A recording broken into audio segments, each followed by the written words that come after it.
আজ আমি বাংলাদেশের স্বাধীনতার ঘোষণাপত্র সম্বন্ধে একটি ছোট নিবন্ধ উপস্থাপন করার চেষ্টা করছি।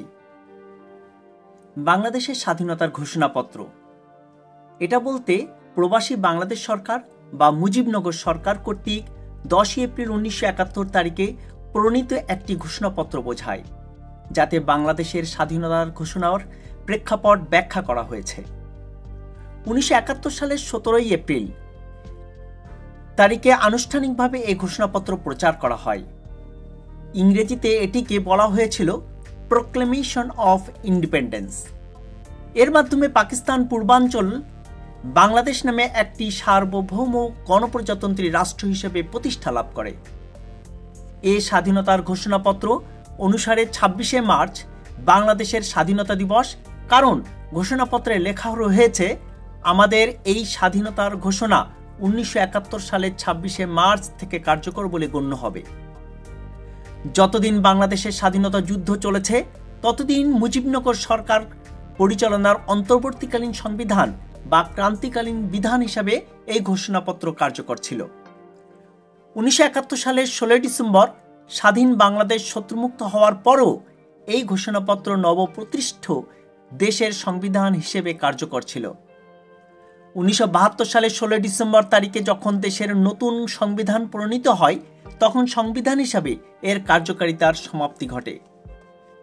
1971 সালের 10 এপ্রিল প্রণীত স্বাধীনতার ঘোষণাপত্র ছিল বাংলাদেশের প্রথম সংবিধান। 2011 সালের 30 জুন তারিখে বাংলাদেশের সংবিধানের 15 সংশোধনীর মাধ্যমে বাংলাদেশের স্বাধীনতার ঘোষণাপত্রকে মূল সংবিধানের অঙ্গীভূত করা হয়েছে। বাংলাদেশের স্বাধীনতার ঘোষণাপত্রের যে প্রেক্ষাপট সেটি আমি এখন সংক্ষেপে বলার চেষ্টা করছি। 1970 সালে সাধারণ নির্বাচন। পাকিস্তানের প্রথম সাধারণ নির্বাচনে পূর্ব পাকিস্তানের সবচেয়ে বড় দল পূর্ব পাকিস্তান আওয়ামী লীগ, অর্থাৎ বর্তমান বাংলাদেশের যে আওয়ামী লীগ, নিরঙ্কুশ সংখ্যাগরিষ্ঠতা অর্জন করে। দলটি পূর্ব পাকিস্তানের 169টি আসন হতে 167টি আসন জয়লাভ করে এবং 313 আসন বিশিষ্ট জাতীয় পরিষদে সংখ্যাগরিষ্ঠতা অর্জন করে, যা আওয়ামী লীগকে সরকার গঠনে আইনি অধিকার প্রদান করে। কিন্তু নির্বাচনে দ্বিতীয় সংখ্যাগরিষ্ঠতা প্রাপ্ত দল পাকিস্তান পিপলস পার্টির নেতা জুলফিকার আলী ভুট্টো বঙ্গবন্ধু শেখ মুজিবুর রহমানের পাকিস্তানের প্রধানমন্ত্রী হওয়ার বিরোধিতা করেন। তিনি প্রস্তাব করেন পাকিস্তানের 2 প্রদেশের জন্য থাকবে 2 জন প্রধানমন্ত্রী। এক ইউনিট কাঠামো নিয়ে ক্ষুব্ধ পূর্ব পাকিস্তানের মানুষের মধ্যে এরূপ অভিনব প্রস্তাব নতুন করে ক্ষোভের সঞ্চার করে। ভুট্টো মুজিবের 6 দফা দাবি মেনে নিতেও অস্বীকৃতি প্রকাশ করেন। মার্চের 3 তারিখ পূর্ব ও পশ্চিম অংশের এই 2 নেতা পাকিস্তানের রাষ্ট্রপতিকে সঙ্গে নিয়ে দেশের ভাগ্য নির্ধারণে ঢাকায় মিলিত হন, তবে বৈঠক ফলপ্রসূ হয় নাই। মুজিব সারা দেশে ধর্মঘটের ডাক দেন। 1971 সালের 7 মার্চ বঙ্গবন্ধু মুজিবুর রহমান ঢাকার রেসকোর্স ময়দানে, বর্তমান সোহরাওয়ার্দী উদ্যান, এক ঐতিহাসিক ভাষণ প্রদান করেন। বঙ্গবন্ধু তার ঐতিহাসিক ভাষণে ঘোষণা করেন, এবারের সংগ্রাম আমাদের মুক্তির সংগ্রাম, এবারের সংগ্রাম স্বাধীনতার সংগ্রাম। বঙ্গবন্ধুর এই ভাষণ গোটা জাতিকে স্বাধীনতার আকাঙ্ক্ষায় উন্মাতাল করে তোলে। পাকিস্তানের সামরিক সরকার ক্ষমতা কোনো পূর্ব পাকিস্তানের মানুষের হাতে ছেড়ে দিতে রাজি ছিল না। যদিও 3রা মার্চ জাতীয় পরিষদের অধিবেশনের তারিখ নির্ধারিত হয়, কিন্তু ভেতরে ভেতরে পাকিস্তানের প্রেসিডেন্ট ইয়াহিয়া খান পশ্চিম পাকিস্তানের নেতা জুলফিকার আলী ভুট্টো এবং সামরিক বাহিনীর অফিসারদের নিয়ে ষড়যন্ত্রের নীল নকশা বুনতে শুরু করেন। 1971 সালের 1 মার্চ কোনো কারণ ছাড়াই 3রা মার্চের তারিখের অধিবেশন বাতিল করা হয়। এই সিদ্ধান্তে ক্ষুব্ধ পূর্ব পাকিস্তানের মানুষের ধৈর্যের সীমা ছাড়িয়ে যায়। সারা দেশে বিক্ষোভের বিস্ফোরণ হয়। ঢাকা পরিণত হয় মিছিলের নগরীতে। বঙ্গবন্ধু সারা দেশে 5 দিনের হরতাল এবং অসহযোগ আন্দোলনের ডাক দেন। তার আহ্বানে পূর্ব পাকিস্তান কার্যত অচল হয়ে যায়। পূর্বত আসলে তখন বাংলাদেশ পূর্ব পাকিস্তান পুরা চলছিল বঙ্গবন্ধুর নির্দেশে। সামরিক সরকার কারফিউ জারি করে পরিস্থিতি নিয়ন্ত্রণের চেষ্টা করে, কিন্তু এতে আন্দোলন প্রশমিত হয়নি। 5 দিন হরতাল শেষে 7ই মার্চ ঢাকার রেসকোর্স ময়দানে বঙ্গবন্ধু ঐতিহাসিক ভাষণ প্রদান করেন। এরই প্রেক্ষাপটে বঙ্গবন্ধু মুজিব এবং ইয়াহিয়ার মধ্যে যে বৈঠক হয়েছিল তার সম্বন্ধে একটু সংক্ষেপে উপস্থাপন করছি। তখন পুরো দেশ বিক্ষোভে উত্তাল। পাকিস্তানের প্রেসিডেন্ট ইয়াহিয়া খান ঢাকা এসে বঙ্গবন্ধু মুজিবের সাথে সরকার গঠন ও ক্ষমতা হস্তান্তরের ব্যাপারে আলোচনা শুরু করেন, কিন্তু এটি ছিল সম্পূর্ণ প্রহসন। একই সঙ্গে সামরিক বাহিনী পূর্ব পাকিস্তানে গণহত্যা চালিয়ে বিক্ষোভ দমনের প্রস্তুতি গ্রহণ করতে থাকে। জেনারেল টিক্কা খানকে পূর্ব পাকিস্তানের গভর্নর হিসেবে ঢাকায় প্রেরণ করা হয়। পশ্চিম পাকিস্তান থেকে পূর্ব পাকিস্তানে সৈন্য ও অস্ত্রশস্ত্র আনা হতে থাকে। 10 থেকে 13 মার্চের মধ্যে পাকিস্তান এয়ারলাইন্স তাদের সব আন্তর্জাতিক ফ্লাইট বাতিল করে পূর্ব পাকিস্তানের জরুরি ভিত্তিতে সরকারি যাত্রী পরিবহন করতে। এই সরকারি যাত্রীদের প্রায় সবাই ছিল সাদা পোশাকে পাকিস্তানের সামরিক বাহিনীর সেনা। এমভি সোয়াত নামে গোলাবারুদ ও অস্ত্রশস্ত্র বোঝায় একটি পাকিস্তানি জাহাজ চট্টগ্রাম বন্দরে ভেড়ে, কিন্তু বন্দরের নাবিক ও শ্রমিকরা মালামাল খালাস করতে অস্বীকার করে। অনেক আশা সত্ত্বেও বঙ্গবন্ধু মুজিব ইয়াহিয়া বৈঠক সফল হয়নি। 25শে মার্চ রাতে পাকিস্তানের রাষ্ট্রপতি ইয়াহিয়া খান পাকিস্তানি সামরিক বাহিনীকে বাঙালি নিধন যজ্ঞের সবুজ সংকেত প্রদান করে সন্ধ্যায় গোপনে পশ্চিম পাকিস্তানে যাত্রা করেন। পরিকল্পনা অনুযায়ী বঙ্গবন্ধু মুজিবকে 25শে মার্চের রাত্রে গ্রেফতার করা হয়। গণপরিষদের নির্বাচিত নেতারা সীমান্ত অতিক্রম করে ভারতে আশ্রয় গ্রহণ করেন। এরই প্রেক্ষাপটে মুজিবনগর সরকার কর্তৃক স্বাধীনতার আনুষ্ঠানিক যে ঘোষণা হয়েছিল তারই একটি প্রেক্ষাপট এখন উপস্থাপন করছি। 1971 সালের 25শে মার্চ রাতে পাকিস্তানি সামরিক বাহিনী ঢাকা এবং তৎকালীন পূর্ব পাকিস্তানের বিভিন্ন শহরে আক্রমণ চালিয়ে ব্যাপক গণহত্যা চালায়। এই গণহত্যার প্রাক্কালে তৎকালীন আওয়ামী লীগ নেতৃবৃন্দ, গণপরিষদ ও প্রাদেশিক পরিষদের নির্বাচিত সদস্যগণ নিরাপত্তার জন্য সীমান্ত অতিক্রম করে ভারতে আশ্রয় নেন। 30শে মার্চের মধ্যেই তাদের অনেকে কলকাতায় সমবেত হন। তাজউদ্দিন আহমেদের নেতৃত্বে বাঙালিরা ভারতের প্রধানমন্ত্রী ইন্দিরা গান্ধীর সঙ্গে সাক্ষাৎ করেন। ভারত সরকার পূর্ব পাকিস্তানের মানুষদের অনুরোধে সাড়া দিয়ে সর্ববিধ সাহায্যের প্রস্তুতি দেন। অতঃপর স্বাধীন বাংলাদেশ সরকার গঠনের সিদ্ধান্ত গৃহীত হয়। প্রাদেশিক পরিষদের যে সকল সদস্য 10 এপ্রিলের মধ্যে কলকাতায় পৌঁছাতে সক্ষম হন তাদের নিয়ে আওয়ামী লীগ তাজউদ্দিন আহমেদ মন্ত্রিপরিষদ গঠনের মাধ্যমে স্বাধীন বাংলাদেশের প্রথম সরকার গঠন করেন। এই সরকারের আইনি বৈধতার স্বার্থে স্বাধীনতার আনুষ্ঠানিক ঘোষণার প্রয়োজন দেখা দেয়। সর্বসম্মতিক্রমে অধ্যাপক রেহমান সোবহান আরও কয়েকজন সাহায্য নিয়ে স্বাধীনতার ঘোষণাপত্রের খসড়া প্রণয়ন করেন। এরপর ব্যারিস্টার আমিনুল ইসলাম এই ঘোষণাপত্রের আইনগত দিকগুলো সংশোধন করে একে পূর্ণতা দান করেন। এই ঘোষণাপত্রটি প্রথমে 10 এপ্রিল মুজিবনগর থেকে প্রচার করা হয়। এরপর 17 এপ্রিল 1971 তারিখে মেহেরপুর জেলার সীমান্তবর্তী স্থান বৈদ্যনাথ তলায়, পরবর্তী নাম মুজিবনগর, এক অনাড়ম্বর অনুষ্ঠানে গণপরিষদ সদস্য অধ্যাপক এম ইউসুফ আলী আনুষ্ঠানিকভাবে স্বাধীনতার ঘোষণাপত্র পাঠ করেন। বৈদ্যনাথ তলা তখন ছিল পূর্ব পাকিস্তানের সীমানার অভ্যন্তরে একটি শত্রুমুক্ত এলাকা। এই ঘোষণার মাধ্যমে নবগঠিত প্রবাসী আইন পরিষদ বাংলাদেশের স্বাধীনতা ও সার্বভৌমত্ব ঘোষণা করে সাথে সাথে এ ঘোষণাপত্র প্রবাসী সরকারের অবস্থান ও যৌক্তিকতা দৃঢ়ভাবে প্রতিষ্ঠা করে। এদিনই 26শে মার্চের স্বাধীনতার ঘোষণাকে আনুষ্ঠানিকভাবে অনুমোদন দেওয়া হয় এবং একই সাথে 26শে মার্চ থেকে বাংলাদেশের স্বাধীনতা কার্যকর হয়েছে বলে ঘোষণা করা হয়। এর ফলে প্রবাসী মুজিবনগর সরকারও বৈধ বলে স্বীকৃত হয়। এ ঘোষণায় মুক্তিযুদ্ধে অংশগ্রহণকারী সকলের মধ্যে চেইন অফ কমান্ড স্থাপনের নির্দেশ দেওয়া হয়। স্বাধীনতার ঘোষণাপত্রের যে ভাষ্য ছিল সেটি এখন উপস্থাপন করছি। স্বাধীন বাংলাদেশের প্রথম সরকার তথা মুজিবনগর সরকার গঠিত হবার পর তাজউদ্দিন আহমেদের নির্দেশে প্রণীত স্বাধীনতার ঘোষণাপত্রটি এখন আমি শোনাচ্ছি।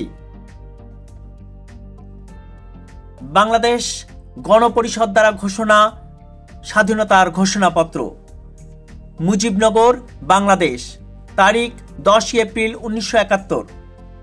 যেহেতু 1970 সালের 7 ডিসেম্বর থেকে 1971 সালের 17 জানুয়ারি পর্যন্ত বাংলাদেশে অবাধ নির্বাচনের মাধ্যমে শাসনতন্ত্র রচনার উদ্দেশ্যে প্রতিনিধি নির্বাচিত করা হয়েছিল এবং যেহেতু এই নির্বাচনে বাংলাদেশের জনগণ 169টি আসনের মধ্যে আওয়ামী লীগ দলীয় 167 জন প্রতিনিধি নির্বাচিত করেছিল এবং যেহেতু জেনারেল ইয়াহিয়া খান 1971 সনের 3রা মার্চ তারিখে শাসনতন্ত্র রচনার উদ্দেশ্যে নির্বাচিত প্রতিনিধিদের অধিবেশন আহ্বান করেন এবং যেহেতু তিনি আহত এই অধিবেশন স্বেচ্ছাচার এবং বেআইনিভাবে অনির্দিষ্টকালের জন্য বন্ধ ঘোষণা করেন এবং যেহেতু পাকিস্তান কর্তৃপক্ষ তাদের প্রতিশ্রুতি পালন করার পরিবর্তে বাংলাদেশের জনপ্রতিনিধিদের সঙ্গে পারস্পরিক আলাপ আলোচনা ন্যায় নীতি বহির্ভূত এবং বিশ্বাসঘাতকতামূলক যুদ্ধ ঘোষণা করেন এবং যেহেতু উল্লিখিত বিশ্বাসঘাতকতামূলক কাজের জন্য উদ্ভূত পরিস্থিতিতে বাংলাদেশের 7.5 কোটি মানুষের অবিসংবাদিত নেতা বঙ্গবন্ধু শেখ মুজিবুর রহমান জনগণের আত্মনিয়ন্ত্রণাধিকার অর্জনের আইনানুগ অধিকার প্রতিষ্ঠার জন্য 1971 সালের 26 মার্চ ঢাকায় যথাযথভাবে স্বাধীনতা ঘোষণা করেন এবং বাংলাদেশের অখণ্ডতা ও মর্যাদা রক্ষার জন্য বাংলাদেশের জনগণের প্রতি উদাত্ত আহ্বান জানান এবং যেহেতু পাকিস্তান কর্তৃপক্ষ বর্বর ও নৃশংস যুদ্ধ পরিচালনা করেছে এবং এখনও বাংলাদেশের সামরিক ও নিরস্ত্র জনগণের বিরুদ্ধে নজিরবিহীন গণহত্যা ও নির্যাতন চালাচ্ছে এবং যেহেতু পাকিস্তান সরকার অন্যায় যুদ্ধ ও গণহত্যা এবং নানাবিধ নৃশংস অত্যাচার পরিচালনার দ্বারা বাংলাদেশের গণপ্রতিনিধিদের পক্ষে একত্রিত হয়ে শাসনতন্ত্র প্রণয়ন করে জনগণের সরকার প্রতিষ্ঠা করা অসম্ভব করে তুলেছে এবং যেহেতু বাংলাদেশের জনগণ তাদের বীরত্ব, সাহসিকতা ও বিপ্লবী কার্যক্রমের মাধ্যমে বাংলাদেশের উপর তাদের কার্যকরী কর্তৃত্ব প্রতিষ্ঠা করেছে।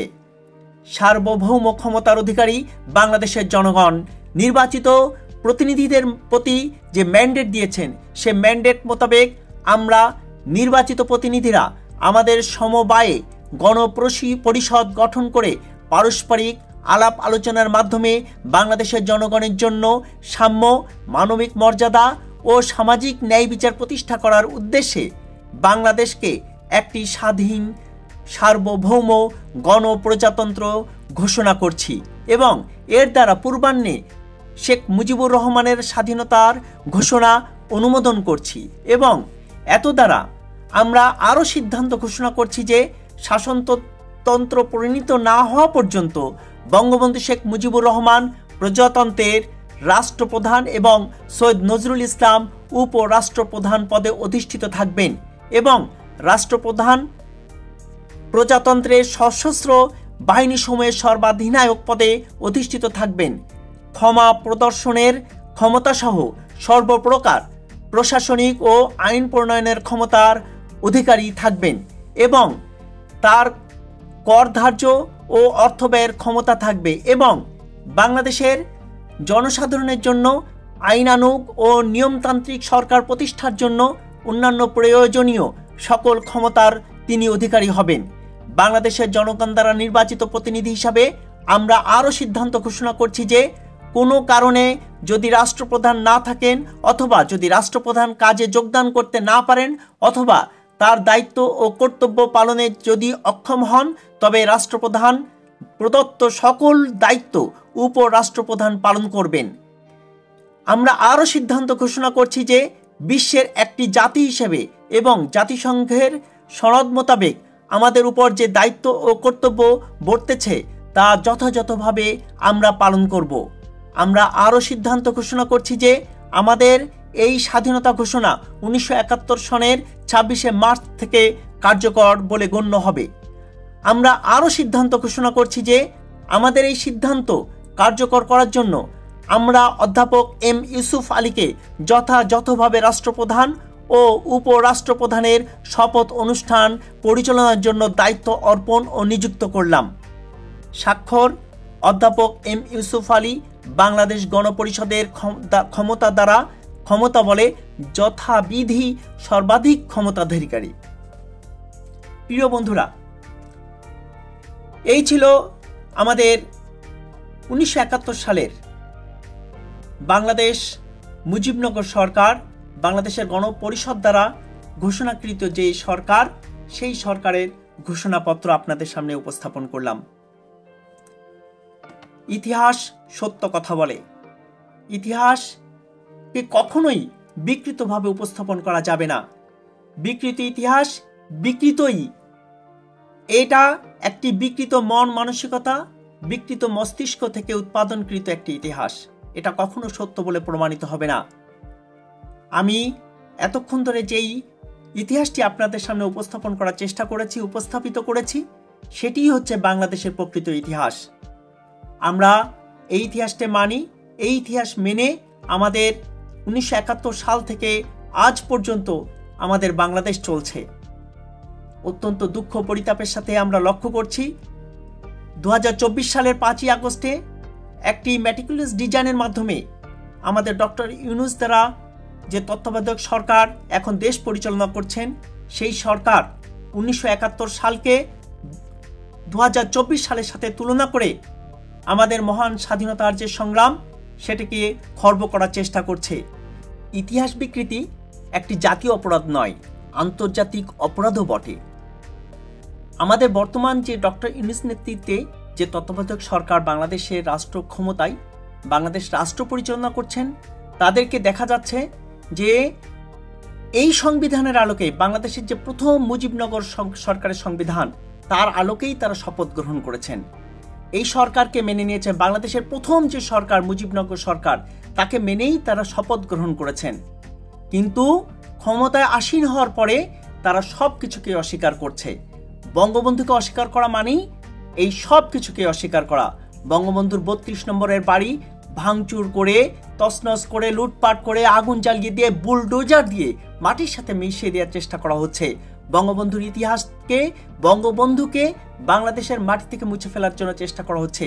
সকল পাঠ্যপুস্তকে বঙ্গবন্ধুর নাম তুলে ফেলা হয়েছে এবং বঙ্গবন্ধুকে বিকৃতভাবে উপস্থাপন করা হয়েছে। বাংলাদেশে বঙ্গবন্ধুর আদর্শের যত মানুষ আছে, তাদের উপরে অত্যাচার, নির্যাতন চালানো হচ্ছে। বাংলাদেশের মানুষের উপরে যারা আওয়ামী লীগ করে, তাদের বাড়িঘর ভাঙচুর, লুটপাট, অগ্নিসংযোগ এবং তছনছ করা হচ্ছে। বিভিন্ন রকম মিথ্যা মামলা দিয়ে তাদেরকে গ্রেপ্তার করে জেল খাটানো হচ্ছে। আমরা এই এহেন কর্মকাণ্ডের তীব্র নিন্দা ও প্রতিবাদ জানাচ্ছি এবং ইতিহাসের ধারায় ফিরে এসে এই সরকারকে বাংলাদেশের প্রকৃত ইতিহাসের ধারায় ফিরে এসে সরকার পরিচালনা করার জন্য অনুরোধ জানাচ্ছি। 2024 সাল একটি ম্যাটিকুলাস ডিজাইনের মাধ্যমে সরকার এসেছেন। এই সরকারকে আমরা মেনে নিয়েছি। এই সরকার যে কিভাবে এসেছেন, এটি একদিন ইতিহাস হবে। এই সরকার ভালো কাজ করলে অবশ্যই বাংলার জনগণ তাকে পুরস্কৃত করবে। খারাপ কাজ করলে ইতিহাসের মাধ্যমে গণধিক্কারে পরিণত হয়ে আস্তাকুড়ে নিক্ষেপিত হবে। সেই জন্য এই সরকারের যারা আছেন, এখনো সময় আছে ইতিহাসের প্রকৃত ধারায় ফিরে এসে আমাদের বাংলাদেশের যে মানুষ আছে, জনগণ আছে, সবাইকে নিয়ে একটি সুখী সমৃদ্ধশালী বাংলাদেশ গড়বার জন্য আহ্বান জানাচ্ছি।